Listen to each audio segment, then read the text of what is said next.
Hello guys, ঘুম থেকে উঠে মুখ ধুয়ে বাইরে এসে বসলাম। মা দিয়ে দিল ছাতু শরবত। সকাল সকাল খেয়ে নিলাম এক গ্লাস ছাতু শরবত। এইদিকে দেখো মা গাছে জল দিচ্ছে। এখন গরম পড়েছে তো রোজই জল দিতে হয়, না তো শুকিয়ে যায় গাছগুলো। কয়েকটা টবও কিনতে হবে, বালতি থেকে টবে ট্রান্সফার করতে হবে গাছগুলো। এটা আমাদের বেলি ফুল গাছ। মার ওদিকে জল দেওয়া হয়ে গেছে, আমি এইদিকে শাক বেছে নিচ্ছি। বাড়ির সামনে থেকেই মা শাক নিয়েছে। তবে গাইস শাক বাছা কমপ্লিট আমার। মা এদিকে চলে গেছে ঘরের পেছনে মাটি আনতে। এই যে ভাই অনিক, তোমার নাম নিয়ে নিয়েছি। থ্যাংক ইউ ভাই এত সুন্দর কমেন্ট করার জন্য। মার মাটিও ভরা হয়ে গেছে, এখন মা রেখে দিল মাটিগুলো। এখন আমি মাটিগুলো বস্তায় ভরে নিব। আর মা চলে গেছে রান্না করতে।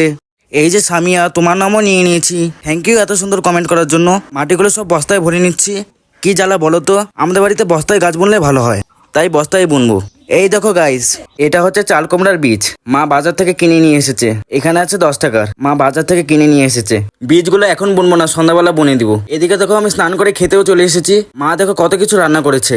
এখানে আছে পাট শাকের বড়া, লাউ পাতা বাটা, করলা ভাজা, ডিমের অমলেটের ঝোল। এই যে আসমাল, তোমার নাম ধরে ডেকে নিলাম। থ্যাংক ইউ এত সুন্দর কমেন্ট করার জন্য। মা এখন চাল কুমড়ার বীজগুলো বুনে দিল। টাটা গাইস, আমার চ্যানেলটি সাবস্ক্রাইব করে আমার পাশে থাকবে।